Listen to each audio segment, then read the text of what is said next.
So 2015 has been a challenging year for free expression in Albania. There have been, in particular, a number of legislative initiatives that were quite problematic, some coming from the government side, some coming from individual members of parliament, including the opposition. Perhaps the most surprising in some way and the most problematic was an effort by the current government towards the end of the year to reintroduce criminal defamation in a form that was repealed 3 years ago. So 3 years ago, there were some major reforms to the criminal code and civil code provisions of defamation, and one of the successes of these reforms was the fact that the so-called special protection for public officials, government officials, senior state servants was removed altogether. And what is left now in the criminal code is defamation as a misdemeanor, which is not ideal, but prison terms were removed, and at least it applies equally across the board to all citizens. Everyone is treated the same by the law.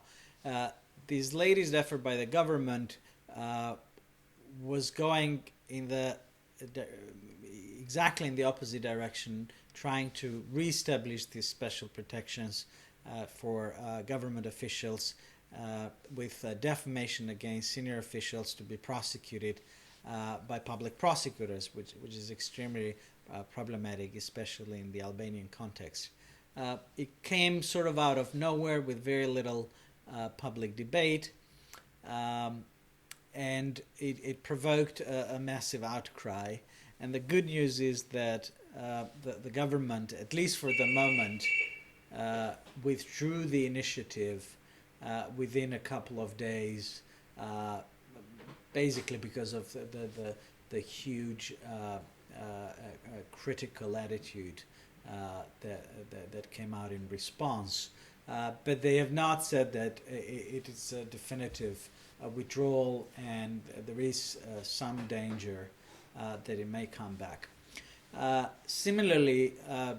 there's been a lot of debate in the country about what happens in the online environment with defamation online, in part because there's quite a bit of unregulated discourse, especially with user-generated comments, and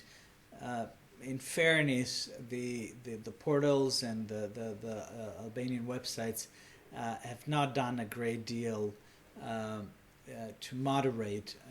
themselves and to self-regulate. So there's a live and fair issue there, but the initiatives that came, in particular through one that is known as the Bregu proposal, because of the member of the opposition in parliament who put forward this initiative, was also quite problematic and heavy-handed, because it essentially would make portals responsible for any legal infractions that are committed by their users. There's a little bit of good news there as well, because for the moment it has been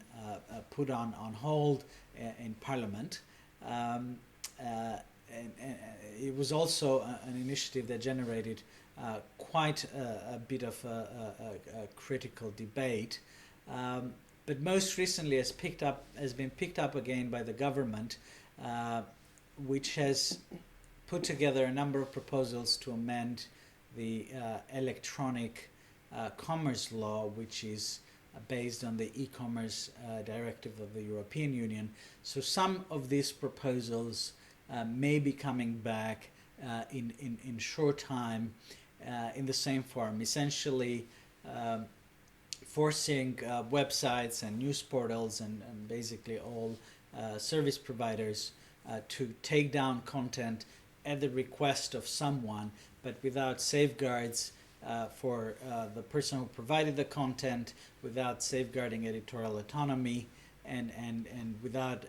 procedural protections in general. So it's very much a live issue. So far, we've been able to sort of fend off these two problematic initiatives, uh, but again, they may come up in the course of the next year. Um, it just goes to show that, you know, the truth in that expression, that there's no such thing as an established democracy, and it's gonna take a lot of vigilance in the course of the next year and beyond to make sure that if they're made into law, the proper protections are put in place. And of course, with respect to defamation for senior officials, there's really no justification whatsoever for bringing it back.